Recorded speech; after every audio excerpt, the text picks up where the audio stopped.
자, 읽어드린 본문의 말씀을 중심으로 사명이 있기에 아직도 나는 이런 제목으로 하나님 말씀을 전해드리겠습니다. 고대 그리스의 철학자 아리스토텔레스가 유명한 말을 한 게 있습니다.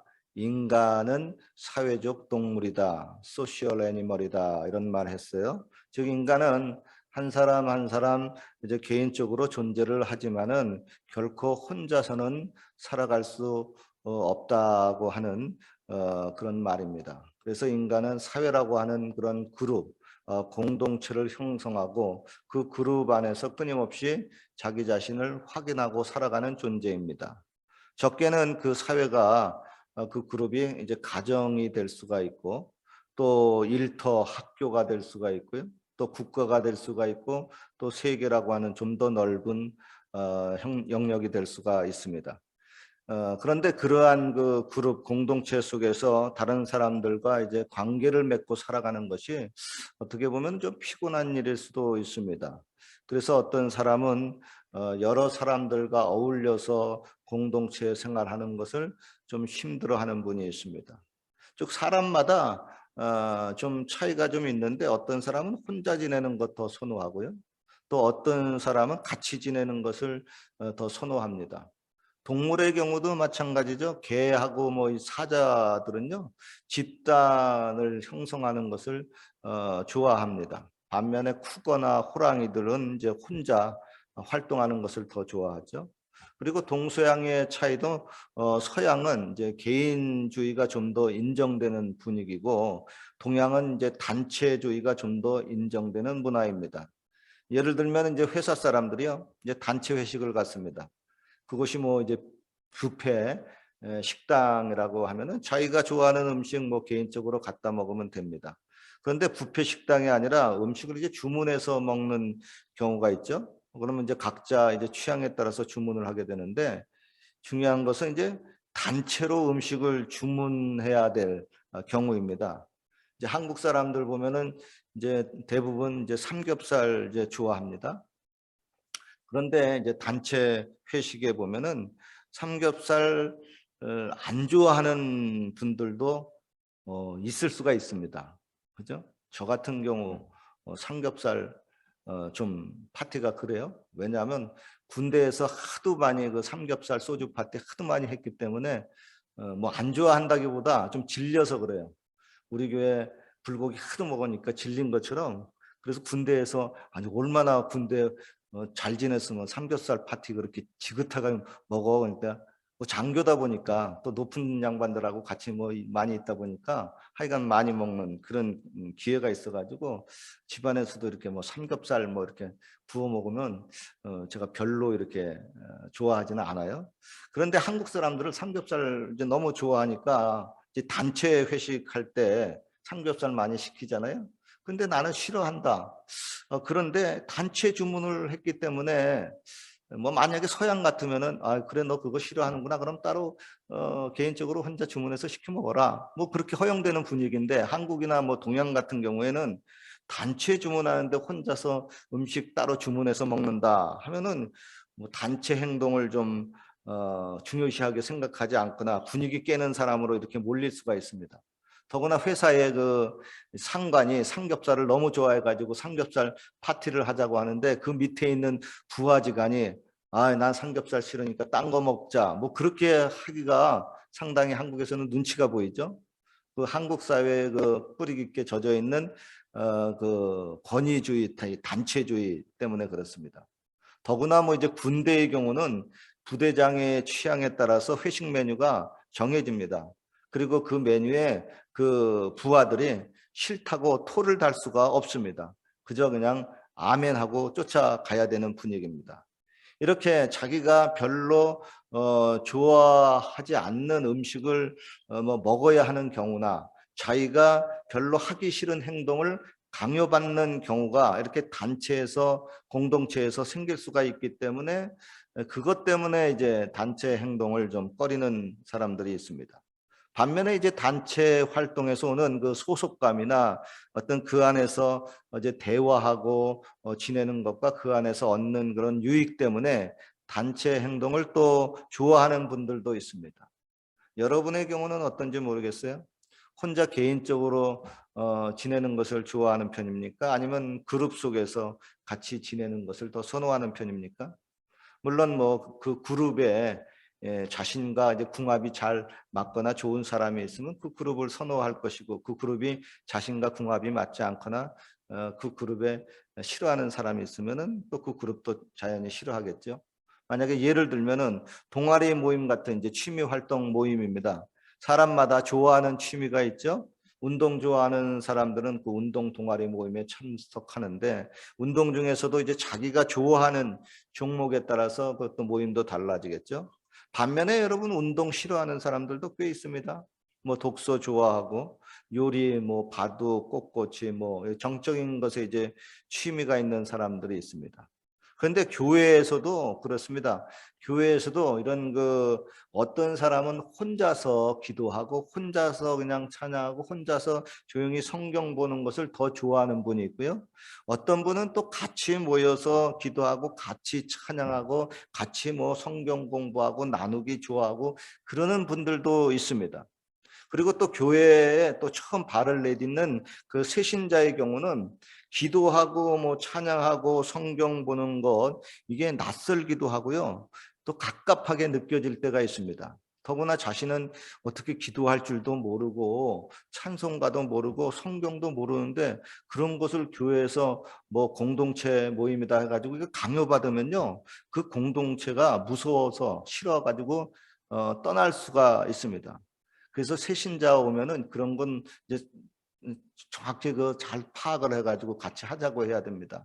그렇다고 뭐 교회 그룹 활동이 새신자가 뭐 좋아하는, 야, 너 무슨 술 좋아해? 같이 오늘은 이 술 먹고 내일은 저 술 먹자. 뭐 술만 먹을 수도 없고, 같이 세상 뭐 게임만 할 수도 없고, 세상적으로 잡담하고 놀러만 다닐 수도 없으니까. 그죠? 그러니까 공동체 이렇게 교회에서 활동, 뭐 그룹 활동하기가요, 말세에는 그 개인주의 성향이 강하게 나타나기 때문에 굉장히 힘듭니다. 그것도 강요하기도 힘들고요. 그래서 굉장히 그거 하는데 참 조심해서 또 굉장히 신경 쓰여서 하는 부분들입니다. 오늘 본문에 보면은 예수님이 12제자 가운데 이제 베드로, 요한, 야고보 이 세 제자를 데리고 높은 산으로 올라가셨습니다. 그리고 거기서 예수님이 찬란한 모습으로 변형이 되었죠. 얼굴이 막 해처럼 빛났고요. 그 옷도 빨래하는 사람이 그렇게 희게 할 수 없을 정도로 희고 아주 반짝반짝 빛났습니다. 거기다가 그냥 이제 이스라엘 사람들이 가장 존경하는 그 모세와 엘리야 선지자가 나타나 가지고 예수님과 이제 대화하는 장면도 펼쳐졌습니다. 그리고 그러한 모습을 바라본 제자들, 특별히 이제 베드로가 너무 황홀하고 너무 좋아가지고, 주님, 우리가 여기가 좋사오니까 여기다가 초막을 짓고 여기서 우리 계속해서 삽시다 하고 이렇게 제안을 했습니다. 아니 여러분, 아무리 거기가 좋다고 그렇지, 그래도 베드로는 결혼한 사람 아닙니까?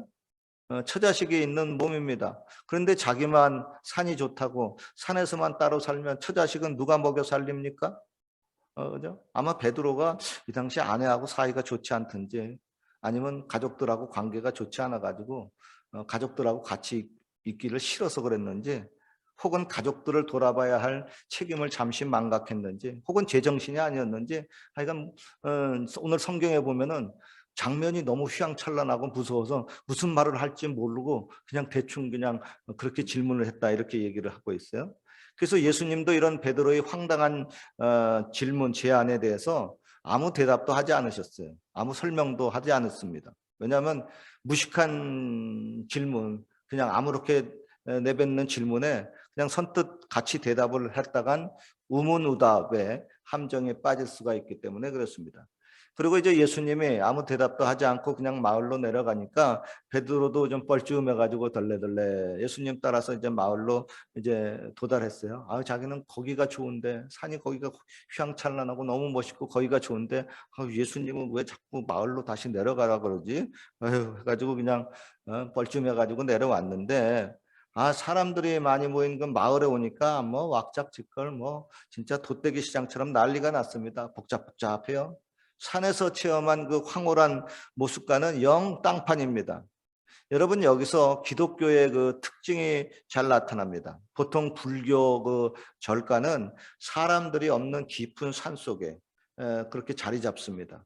그러나 교회는 보통 사람들이 많은 곳에 자리 잡아요. 한국도 보면은 모든 아파트 단지가 세워진다 그러면 그 사람들이 있는 곳을 쫓아다녀서 이제 교회가 세워집니다. 그러다 보니까 이제 절가는 늘 조용하고 교회는 늘 사람들이 많아서 시끌벅적합니다. 즉 불교는 여러분 복잡한 속세를 떠나는 특징이 있고요. 기독교는 도리어 복잡한 세상 속으로 파고 들어가서 사명을 감당하는 특징이 있습니다. 저의 경우 이름이 김원효, 원효대사죠. 저는 그래서 원래 태생이 조용한 절간에서 혼자 조용히 있어야 할 사람입니다. 그런데 이런 원효대사를 목사로 하나님이 세워가지고 세상 속에 있는 그 복잡한 사람들 많은 교회에 있도록 하셨습니다.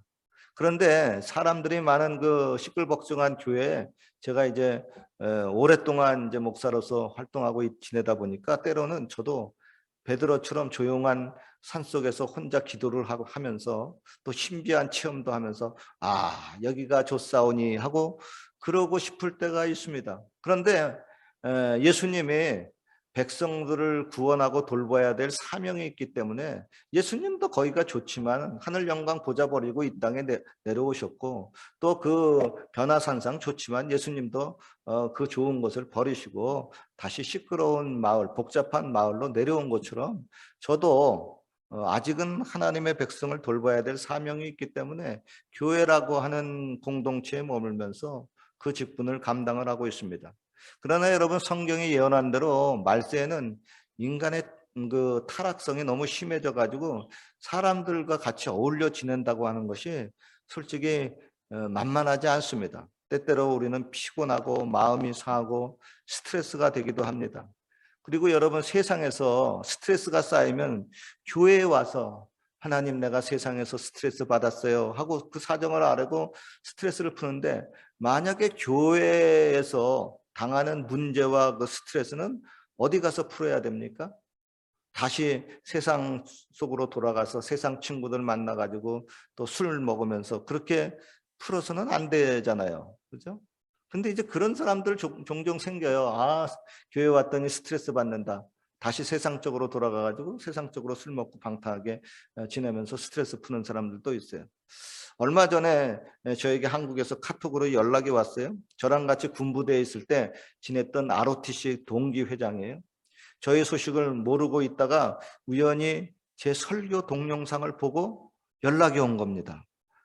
제가 군대를 제대하고 난 다음에 37년간 못 봤던 그 군대 동기를 카톡으로 이제 보게 되니까 반가워요. 그리고 얘가 도대체 어떻게 지내나 하고 한번 이름 쳐가지고 사진을 봤더니 아유 많이 변했어요. 아마 딴 데서 이렇게 보면은 모를 것 같아요.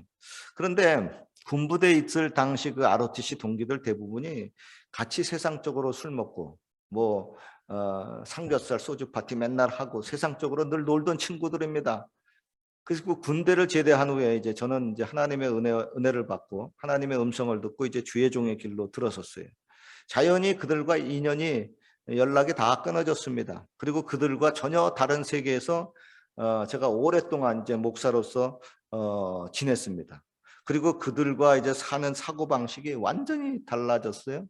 다시 그들을 만나서 반갑기는 하지만은 그렇다고 그들과 다시 뭐 삼겹살 소주 파티 할 수도 없고 그들과 세상적으로 대화하기도 서로가 불편을 해요. 이런 관심사가 달라요. 그리고 그들을 전도하는 사명 외에는 별 특별한 의미가 없어요. 더구나 여기는 캐나다 땅이고 거기는 한국 땅이고 지금으로서는 또 한국에 가서 뭐 동기 모임을 할 수도 없고 또 요즘은 코비드 19 때문에 한국 뭐 가고 오는 것도 이제 만만하지 않죠. 만약에 나중에 이제 이게 풀어지게 되고 이제 하나님이 거기 가서 전도해라 하면은 내가 이제 거기는 가겠죠. 그런데 이제 우리 믿는 사람들은 세상에 거하면서 세상 사람들과 이게 잘 어울리지를 못합니다. 세상과 잘 어울리는 사람들 같이 뭐 술 먹고 같이 방탕하고 죄짓고 그래도 아무런 꺼리낌이 없는 사람은 오히려 그게 문제죠. 그죠? 세상 사람들과 사는 방식과 대화가 서로 다르기 때문에 사는 목적도 근본적으로 다르기 때문에 뭔가 같이 있게 되게 되면 같이 서로가 스트레스 받고 답답해요. 그죠? 그래서 자연스럽게 분리가 돼서 아, 나는 여기 교회가 오니까 교회 예배 드리고 기도하고 여기가 맞네 해가지고 이제 교회 공동체에서 이제 주로 이제 사회생활 활동 영역을 이제 잡게 됩니다. 그런데 이런 그 교회에서조차 이제 지내기가 힘들어지게 되면 우리 크리스찬은 사회적 동물이라고 했는데 세상적인 사회에서도 거하지 못하고 교회라고 하는 이런 공동체에서도 거하지 못하게 되면 혼자 외톨이가 되고 고립되어질 수밖에 없습니다. 다시 말해서 일단 크리스찬이 되면은 예수님의 몸된 이 교회라고 하는 공동체에서 잘 지내야 됩니다. 교회가 행복한 곳이 되어야 되고요. 그러기 위해서는 여러분 교회에서요. 불완전한 사람을 보면은 안 됩니다. 전능하고 온전하신 하나님을 바라보고 신앙생활을 해야 됩니다. 그래야 예배가 재미있고 봉사가 행복하고 어려운 사람을 돌보는 중에도 또 보람도 느낄 수가 있습니다. 그리고 때때로 지치고 힘들어도요. 주님을 바라보고 하나님을 앙망하는 중에 또 새 힘을 얻을 수 있고 위로도 얻을 수가 있습니다. 그리고 여러분 그때마다 또 예수님을 생각해야 됩니다. 예수님은 하늘 영광 보좌 버리시고 이 땅의 백성들을 섬기러 오셨는데 오히려 그들에게 배척을 당했어요. 그들로부터 실어버림을 당했고 조롱과 멸시를 당했습니다. 심지어 제자들도 나중에 예수님을 버리고 다 배신해버리고 말았습니다. 만약에 여러분 예수님이 이렇게 사람들만 바라보았다면 예수님을 억울하고 분해가지고 맨날 이를 갈면서 이놈의 죽일 놈의 녀석들 이 새끼들 하고 그냥 원한에 사무쳐가지고 아마 제풀에 꺾어졌을 겁니다. 그러나 예수님은 그러한 그 어려움이 있을 때면은 자신을 이 땅에 보내신 하나님의 사명을 되새겼습니다. 그리고 마침내 십자가 위에서 끝까지 그 사명을 완수하기까지 잘 인내하고 끝까지 참으셨습니다. 그러므로 사랑하는 성도 여러분, 우리들도 하나님으로부터 이 땅에 보내심을 받은 사람들입니다. 우리는 특별히 이제 한국 땅에서 부르심을 받다가 또다시 이쪽 캐나다 땅으로 또 캘거리 땅으로 부르심을 받았죠. 그리고 또 그 가정의 부름을 받았고 그래서 아내와 또 남편과 자녀를 돌보라는 사명도 부여받았습니다. 혹은 일터로 보냄을 받고 학교로 보냄을 받고 그 만나는 사람들을 돌보라고 하는 사명을 받았습니다. 그리고 또 예수님이 몸된 교회라고 하는 이 공동체 안에 또 하나님이 우리를 보내셔서 또 서로를 돌보라고 하는 그런 사명도 받았습니다. 그렇기 때문에 성도와 교회는 아직 그 사명이 있기 때문에 이 세상에 남아 있어야 하고 사람들과 함께 있어야 됩니다. 그러나 세상을 바라보고 또 사람들을 바라보면 너무 힘드니까 세상 속에 있지만 그 공동체에 있지만은 하나님을 반드시 바라봐야만 됩니다. 그래야만 하나님께로부터 오는 새 힘을 계속해서 얻을 수가 있습니다. 그리고 여러분 그렇게 그들을 돌보는 중에서 계속해서 하나님이 위로를 주시고 또 감당할 수 있는 건강도 주시고 보람과 축복과 행복도 주십니다. 결론입니다. 사명이 있는 한 그리고 그 사명이 아직 다 끝마치지 않은 한 우리들은 계속 그곳에 머물러야 됩니다. 그리고 또 우리는 사명이 있기 때문에 죽지 말고 살아야 되고 또 살아야 할 분명한 이유가 있고 또 사명이 있기 때문에 죽을 고비에서도 또 살 수 있는 힘이 우리에게 주어집니다.